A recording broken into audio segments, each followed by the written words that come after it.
जिस तरीके से वो फंड को वेस्ट करते थे, पूरे देश में एडवर्टीजमेंट करना, पूरे देश में गलत तरीके से जनता का पैसा खर्च करना, उन स्कीम्स पे करना जिनका कोई औचित्य नहीं था, तो ये उनकी पॉलिसी थी। हमें तो जो योजना शुरू करनी है वो निरंतर उसका लाभ देना है, हर महीने देना है। ये कोई वन टाइम योजना नहीं है कि आज बोली और बस अगले महीने तो जय श्री राम। काम ऐसा बाकी नहीं रखेंगे जो दिल्ली की जनता के हित में हो सकते हैं और हम ना करें।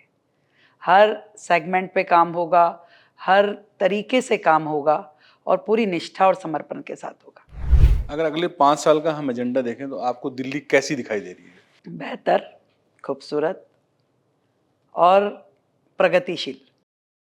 पंजाब केसरी के खरी खरी बात में आज हमारे साथ हैं दिल्ली की लोकप्रिय मुख्यमंत्री रेखा गुप्ता जी, जो आजकल सड़कों पर रात को 12 बजे भी दिखाई देती हैं, 2 बजे भी दिखाई देती हैं। कहीं आवारा पशुओं की समस्या को लेकर वो रोज चर्चा में हैं और दिल्ली के लाखों करोड़ों लोगों को उनसे बहुत उम्मीदें हैं। रेखा जी, आपको नमस्कार। Thank you. रेखा जी, ये बताइए कि दिल्ली के जो लोगों की जी इतनी उम्मीदें हैं, 27 साल बाद भाजपा की वापसी हुई है, उन उम्मीदों को आप कैसे पूरा करेंगे? इसमें कोई दो राय नहीं है कि दिल्ली की जनता की आंखों में ढेर सारी अपेक्षाएं और आशाएं मुझे दिखाई देती हैं और उन सबको ये उम्मीद है कि भाजपा की सरकार जो इस बार बनी है वो जितने भी पेंडिंग काम हैं या जितने उनके अधिकार जो दिल्ली को अभी तक नहीं मिले हैं उसको पूरा करेंगे, उनको लेकर के आएंगे। और मैं भी ये विश्वास दिलाती हूँ दिल्ली की जनता को कि मोदी जी के नेतृत्व में हमारी सरकार, कहते हैं ना कि कोई एक भी काम ऐसा बाकी नहीं रखेंगे जो दिल्ली की जनता के हित में हो सकते हैं और हम ना करें।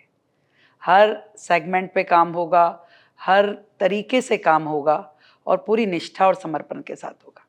अगर अगले 5 साल का हम एजेंडा देखें तो आपको दिल्ली कैसी दिखाई दे रही है? बेहतर, खूबसूरत और प्रगतिशील। अभी जैसे आपकी सरकार ने पहली बार 1 लाख करोड़ का बजट का पास किया है, तो उसको आप कहाँ से कैसे पूरा करेंगे और किस तरह की योजनाएं आप लोग दिल्ली को देने सब वाले हैं? इसी सिस्टम से होने वाला है पूरा। जितनी लीकेजेस इस पूरे के पूरे सिस्टम में थी उसको पूरी तरीके से बंद करना मेरा काम है। और ये सवाल आतिशी ने भी पूछा मुझसे विधानसभा में जब मैंने ये बजट रखा कि जी बताइए 1 लाख करोड़ कहाँ से लाएंगे, तो मैंने उन्हें भी वही जवाब दिया।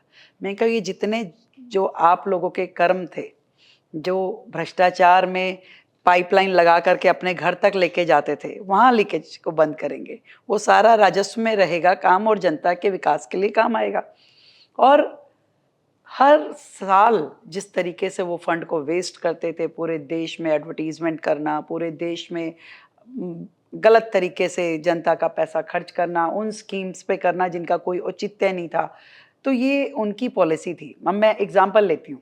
कल ही हमारी एक्सपेंडिचर कमेटी की मीटिंग हुई और एक प्रोजेक्ट सामने आया कि जुडिशरी के लिए रेजिडेंशियल कॉम्प्लेक्स बनाना है।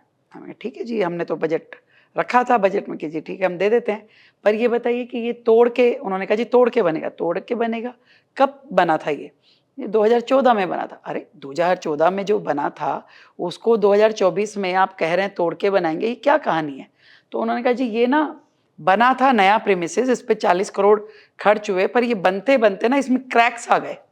बिल्डिंग में अभी कोई रहने नहीं आया, अभी कुछ भी नहीं हुआ, बिल्डिंग बन रही थी, कंप्लीशन पे आ गई थी और क्रैक्स आ गए। और क्रैक आ गए तो उस पूरी बिल्डिंग को डेमोलिश करना पड़ा। तो कब डेमोलिशन हुआ? बस अभी हुआ, 1 साल तक, 1 साल पहले डेमोलिश कर। 2014 में शुरू की हुई बिल्डिंग को आपने 2023 में डेमोलिश किया, जिसको बनाया आपने 40 करोड़ रुपए लगाए, कोई उपयोग नहीं हुआ, कोई आया नहीं गया नहीं, 40 करोड़ रुपए बर्बाद हो गए। और आप मानिए कोई कंप्लेंट नहीं, कोई ठेकेदार पे पेनल्टी नहीं, कोई किसी अधिकारी को इसमें शिकंजे में लिया नहीं गया। क्या हुआ? किसका इन्वॉल्वमेंट था? सरकार के वो पैसे जो बर्बाद हुए 40 करोड़ रुपए, आपने उसको डेमोलिश करा और जीरो करके आज फिर आप प्रोजेक्ट लेके आ रहे हो कि लाइए जी हमें पैसे दीजिए, हमें कॉम्प्लेक्स बनाने हैं। किसकी जवाबदेही थी भाई? कहाँ है मुख्यमंत्री, कहाँ है मिनिस्टर, कहाँ है वो अधिकारी? रोका मैंने तुरंत उसको। मैंने कहा जी आप पहले इसका रिपोर्ट दीजिए, पहले पेश कीजिए क्या पूरा वो हुआ था उस पूरे काम में, उसके ऊपर क्या एफआईआर दर्ज हुई कि नहीं हुई, उसकी इंक्वायरी बैठी कि नहीं बैठी, बैठी थी तो क्या रिजल्ट आया। तो ऐसे सैकड़ों एग्जाम्पल है यहाँ पर, जब आपने डिम्स की अपने 100 करोड़ के शेयर को मात्र 10 लाख रुपए में बेच दिया। क्या तरीका है ये? किस तरीके से, मतलब आप क्या करना चाह रहे हैं 10 करोड़ में?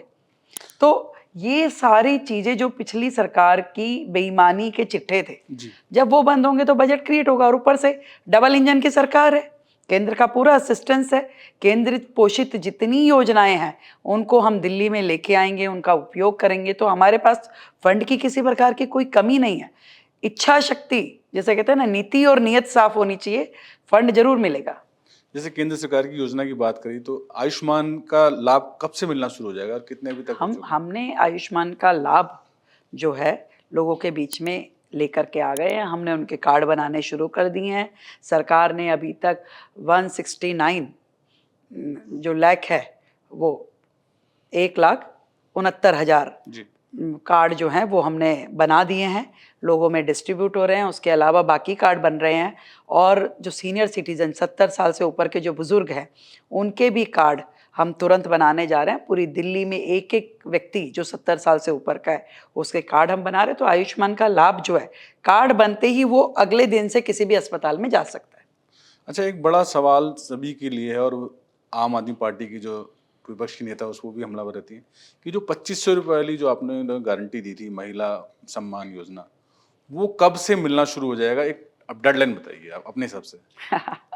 देखिए, बात सुनिए, ये विपक्ष है, इनके पास कोई काम नहीं है। जब इनके पास काम करने का मौका था, जब ये मुख्यमंत्री थे, जब ये मंत्री थे, तब तो खुद ही जाकर के धरने पे बैठ जाते थे, काम तब भी नहीं करते थे। तो आज तो ये विपक्ष है, इनके पास वैसे ही कोई काम नहीं है, हमसे पूछते रहेंगे टीवी पे, सोशल मीडिया पे आने के बहाने इनको चाहिए आज ये बता दीजिए, आज ये बता दीजिए। हम इनके प्रति लायबल नहीं है, हम जनता के प्रति है। और हमें पता है कि हम अपनी पूरी ईमानदारी के साथ में एक एक कमिटमेंट जो है उसको धरातल पे लेके आ रहे हैं, जनता के बीच में लेके जा रहे हैं। आयुष्मान हमने बोला, पहली कैबिनेट पहले दिन, शपथ वाले दिन ही शाम को हमने अपना कैबिनेट किया, आयुष्मान को पास किया। और तुरंत आप देख रहे हैं कि मात्र अभी हमें 2 महीने भी पूरे नहीं हुए हैं और हमने लोगों को कार्ड बांटने शुरू कर दिए। और इमीडिएट हॉस्पिटल की लिस्ट बन गई है, उसकी सर्जरी जितनी उसमें प्रक्रियाएं हैं उनकी लिस्ट बन चुकी है। तो हर एक को लाभ मिलना शुरू हो रहा है। इसी तरीके से इस महिला समृद्धि योजना के हमने 5100 करोड़ रुपए का फंड रखा, कमेटी बनाई। अब हम इनकी तरह तो है नहीं कि जी योजना बनाई और उसके बाद घोषणा करी और देंगे नहीं, या फिर चलाई महीना 2 महीने और बंद कर दी, उसके बाद भाग गए। हमें तो जो योजना शुरू करनी है वो निरंतर उसका लाभ देना है, हर महीने देना है। ये कोई वन टाइम योजना नहीं है कि आज बोली और बस अगले महीने तो जय श्री राम। तो हमें हर महीने देना है। तो प्रॉपर तरीके से जब तक लोगों का एनरोलमेंट होगा, जो कैटेगरी इसमें ऑथराइज्ड है, हर एक व्यक्ति को मिलना चाहिए, उनकी रजिस्ट्रेशन होगी, उनकी स्क्रूटनी होगी, हर काम के बाद ही हम कर पाएंगे। तो हमें कोई ऐसा नहीं है कि हमें आज की आज उनको जवाब देने के लिए करना है।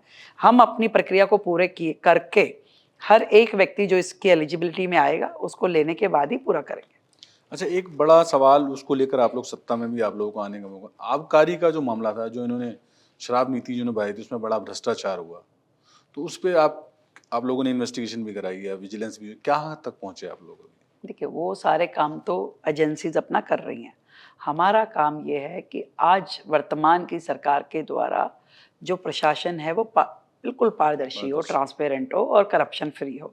इसके लिए हम नई एक्साइज पॉलिसी लेकर के आएंगे और जो पूरी तरीके से ट्रांसपेरेंट हो और सोसाइटी के हित में हो और जिसमें कोई भी करप्शन का एक भी लूप होल नहीं होना चाहिए। तो इस तरीके से हम अपना पूरा प्लान कर रहे हैं और बहुत जल्द उस पॉलिसी को लाएंगे। अरे, जैसे भारत की राजधानी है दिल्ली, यहाँ पे विदेशी पर्यटक बहुत आते हैं, तो आजकल ये ज़्यादातर सुनने में आ रहा है क्योंकि वो आबकारी नीति की वजह से जो बहुत सारे ब्रांड हैं वो राजस्थान से, हरियाणा से तस्करी होकर दिल्ली आ रहे हैं, तो वो ऐसे ब्रांड वो कब तक चालू हो पाएंगे आपको लगता है? कोई नई नीति या कब तक? हम तो कह ही रहे हैं कि इस सिस्टम में इन लोगों ने बहुत सारे रास्ते अपने घरों तक पाइप पहुंचाने के लिए कर रखे थे।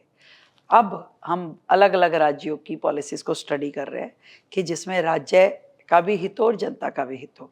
हम उसी तरीके से बहुत जल्दी इस पॉलिसी को ले आएंगे। अभी हमने पिछली जितना भी उनका था वो सारा हमने क्लोज कर दिया था, वो रुक गया था सारा सिस्टम। और जो उससे पहले की पॉलिसी थी एक्साइज पॉलिसी, वही इस टाइम कॉन्टिन्यूएशन में है और उसको भी बदल करके सरकार, जो नई सरकार है, नई पॉलिसी लेकर के आएगी। अच्छा, दिल्ली में जब चुनाव हुए तो यमुना मैया एक बहुत बड़ा मुद्दा रही है, तो मैंने साबरमती भी देखी है, तो यमुना मैया कब साबरमती जी की तरह हो जाएंगी? यमुना हम सबके लिए आराध्य है और मनों में भाव उनके प्रति सबके दिलों में, पूरे हर एक भारतवासी यमुना जी के प्रति बहुत ही समर्पित है और हमारी पूरी निष्ठा जो है यमुना जी के साथ जुड़ी हुई है।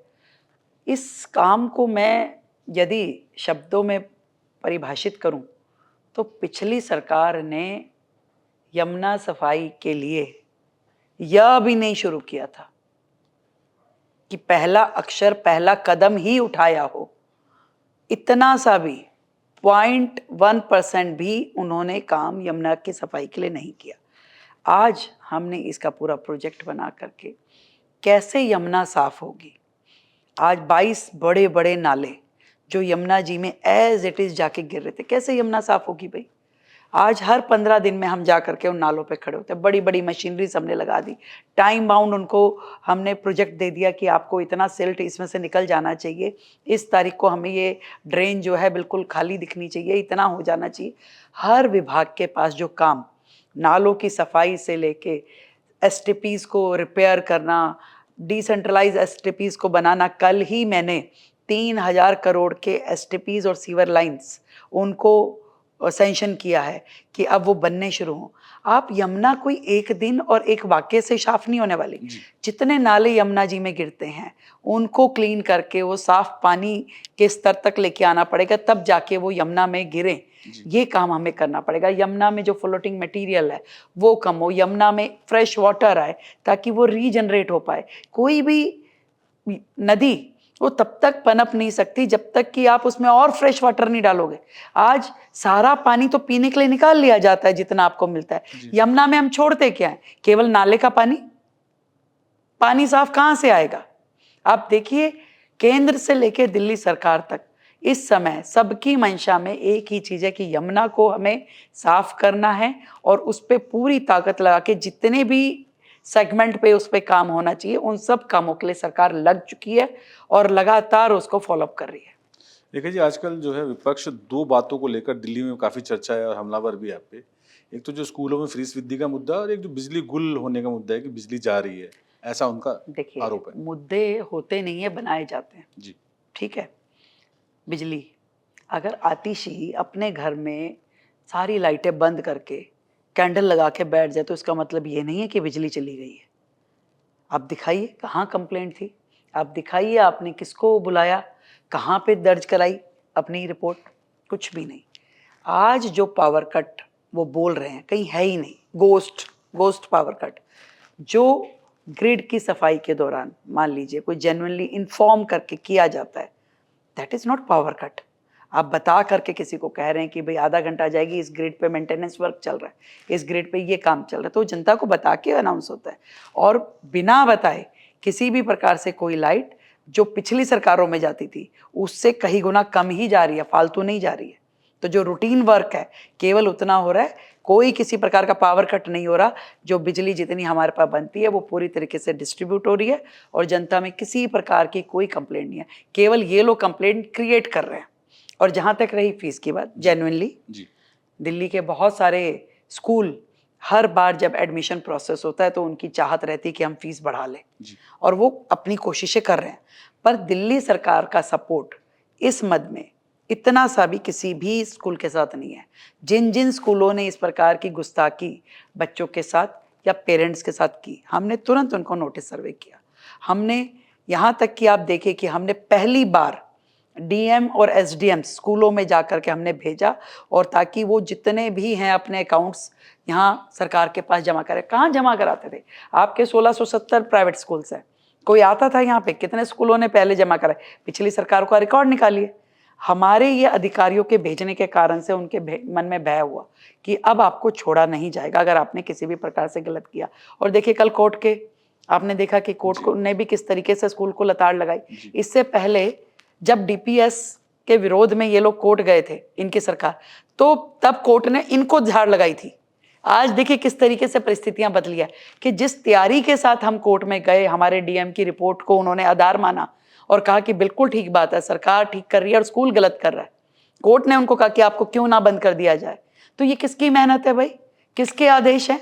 ये सरकार के किए हुए काम है। जब हमारे डीएम्स ने जा करके उनकी जेन्युइन रिपोर्ट निकाल के दी कि देखिए ये स्कूल ऐसा कर रहा है, ये बच्चों को हैरेस कर रहा है, कि पेरेंट्स को कर रहा है, तो हम किसी स्कूल को छोड़ने वाले नहीं हैं। और नियम कायदे कानून से जो काम होने वाला है उतना वो करें। इसके ऊपर यदि वो 1 रुपया भी बढ़ाते हैं तो इसके लिए हम स्कूल के कैंसिलेशन से, रजिस्ट्रेशन कैंसिलेशन से लेके किसी भी प्रकार का कोई भी स्टेप जो है सरकार ले सकती है। अच्छा रेखा जी, वाटर लॉगिंग एक बड़ा मुद्दा है, जल भराव। आप लोगों ने नाव भी चलाई विपक्ष में रहते हुए, और पिछली बार 3 बच्चे जो है यूपीएससी की तैयारी कर रहे थे, उनकी डेथ भी हुई राजेंद्र नगर में, और कुल मिलाकर करीब 20-25 लोग बरसात की भीड़ चढ़ गए, कोई करंट लग गया। तो अभी मानसून आने वाला, आप लोगों की क्या प्लानिंग है?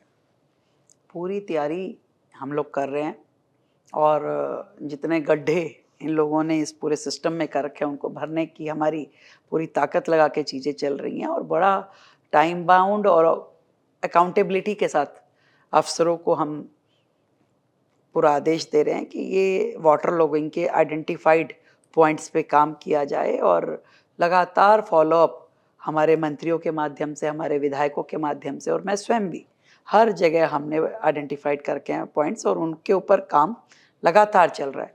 इस बार हम पूरी कोशिश करेंगे कि दिल्ली को वो परेशानियां ना हो जो पहले होती रही हैं। मतलब आप ये दावा कर सकती हैं कि इस बार कोई डेथ नहीं होने देंगे? इसके लिए 100% हम लोग कमिटेड हैं कि हम दिल्ली में ऐसी परेशानी ना आए जो कि किसी लापरवाही की वजह से हो। अच्छा, पानी बिजली के बिलों को लेकर भी कुछ समस्याएं चल रही हैं, आपके जानकारी में कुछ आया होगा कि कहीं मांग रहे हैं, कहीं कुछ हो रहा है, तो क्या आप लोग, क्या दिल्ली की जनता को क्या मैसेज देंगे? इनके पास जो सिस्टम है थे पिछली सरकारों के पास, उसमें बहुत सारे लोग लाखों रुपए के बिल लेकर के घूम रहे थे कि भाई हमारे यहाँ बिल्कुल गलत तरीके के बिल आए हुए हैं, और हमारी पूरी योजना में है कि हम बहुत जल्द वाटर बिल्स पे एमनेस्टी स्कीम लेके आएंगे ताकि उन सबको एक राहत मिले और उनके लिए हम काम कर पाएँ। और बिजली का? बिजली पे भी इसी प्रकार से करेंगे कि उसमें हम जहाँ जहाँ उनको मदद दे सकते हैं, उनके बिलों को जो गलत तरीके से आए हैं उन पे हम जरूर मदद करेंगे जनता की। अच्छा, एक महिलाओं के लिए वो डीटीसी में फ्री होती थी, तो आप लोगों ने पिंक टिकट बंद करके शायद टिकट, वो कुछ कार्ड जारी करने का कार्ड क्या का है? सिस्टम वो क्या लाने है? की थोड़ा सा प्लानिंग चल रही है, और महिलाओं को कार्ड हम जानकारी दें। चाहते हैं कि दिल्ली की सभी महिलाओं को वो कार्ड इशू करें। उसके 2 फायदे रहेंगे। एक तो जो घोटाले होते थे पिछली सरकारों में कि भाई महिलाएं आई ही हैं 1000 और बिलिंग हो रही है 3000 की, तो कोच कौन करता था? चाहे ड्राइवर की मर्जी है, कंडक्टर की मर्जी है, या सिस्टम की मर्जी है, वो जितना मर्जी बिल जनरेट करके उसको सरकार का। धीरे धीरे डीटीसी कैसे डूबी, आपका परिवहन सिस्टम कैसे नेगेटिव उसमें आ गया। ऐसा थोड़ी ना कि आपको लॉसेस में कैसे चले गए। आपने बसेस का यूटिलिटी, बसेस का रूट, बसेस का उपयोगिता, वो तो हर चीज में आपकी नेग्लिजेंस है जी। आपने पूरे ट्रांसपोर्ट सिस्टम को बिल्कुल जीरो कर दिया। आज उसको रिवाइव करना है। महिलाओं को उनकी पूरी सुविधा मिले, दिल्ली की महिलाओं के लिए सरकार कमिटेड है।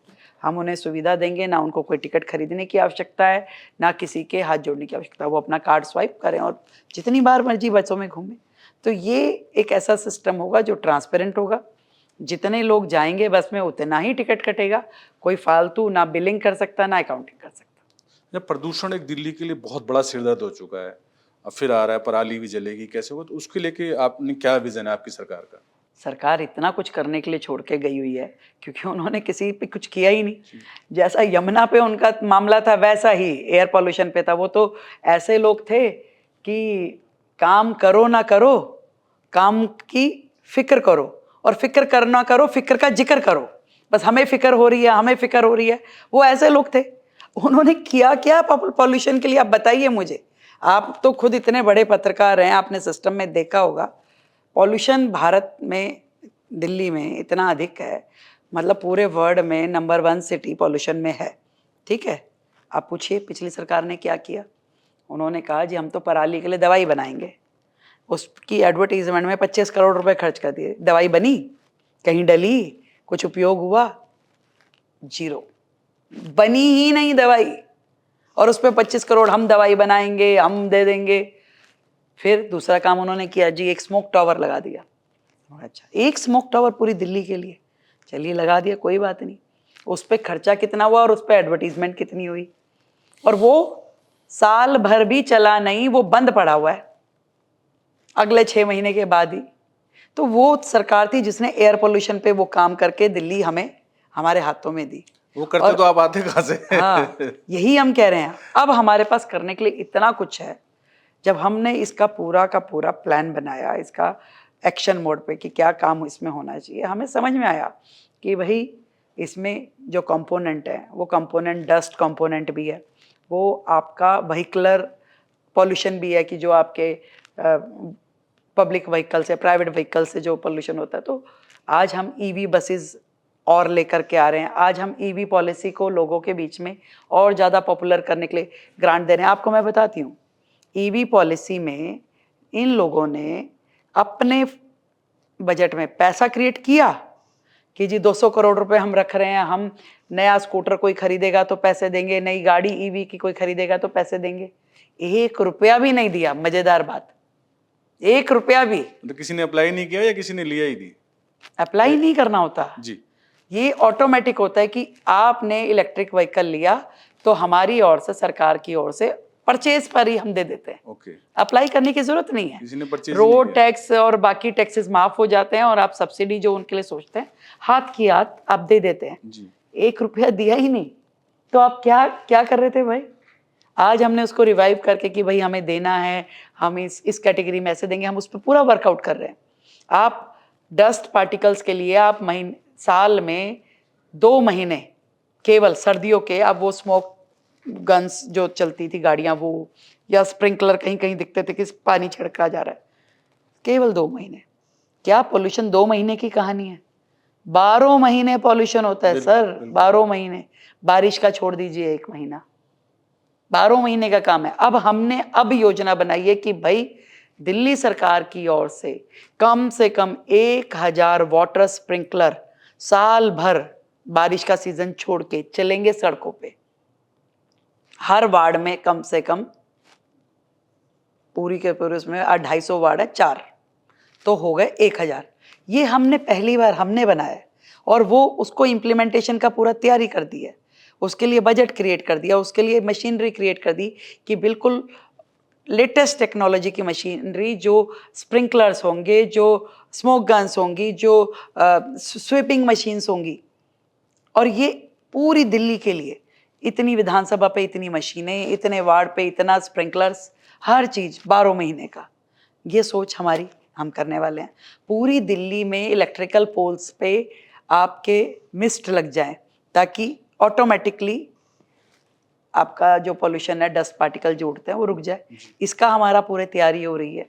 उसके आर्टिफिशियल रेनिंग, उसके लिए हम तैयारी कर रहे हैं कि हम कुछ इसके ट्रायल्स करें ताकि उसका इफेक्ट देखें और उसके जितनी मदद हमें मिलती है हम उसकी तैयारी कर रहे हैं।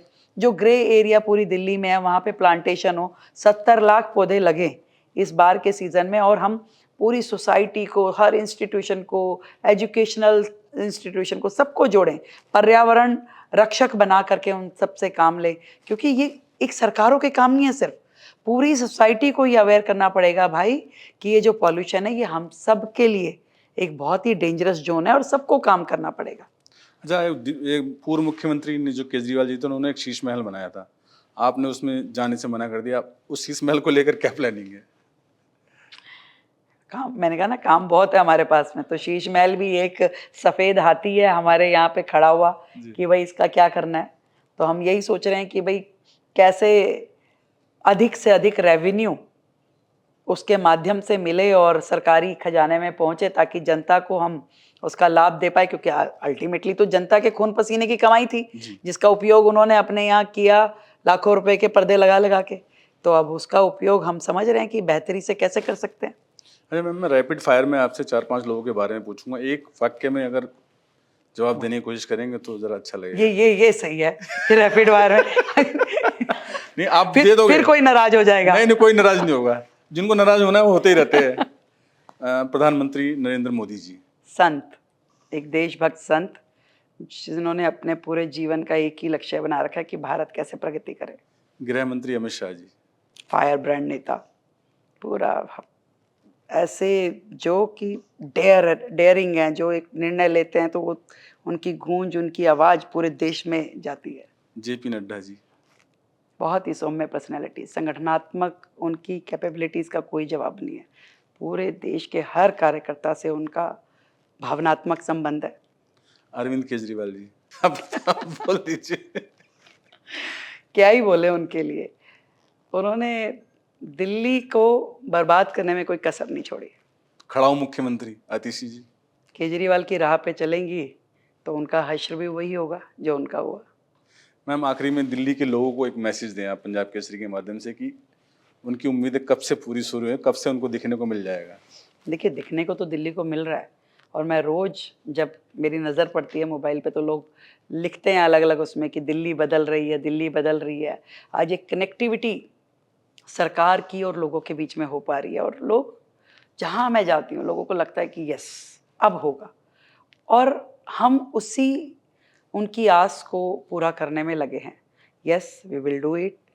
भारत प्रगति करे, दिल्ली प्रगति करे और नरेंद्र मोदी जी का जो विज़न है उसको हम दिल्ली में पूरी तरीके से इम्प्लीमेंट कर सकें, यही सरकार का लक्ष्य है और जनता की जो अपेक्षाएं हमसे हैं और मैं कहूँगी कि दिल्ली के जो अधिकार हैं वो उनको देने के लिए हम 100% अपनी पूरी ताकत लगा के काम करेंगे। तो ये थी हमारे साथ दिल्ली की मुख्यमंत्री रेखा गुप्ता जी, जो कि एक तस्वीर बना रही हैं और रेखाएं खींच रही हैं सुंदर दिल्ली की, जो जल्दी भविष्य में देखने को मिलेगी। कैमरा पर्सन साथियों के साथ सत्येंद्र त्रिपाठी, पंजाब केसरी।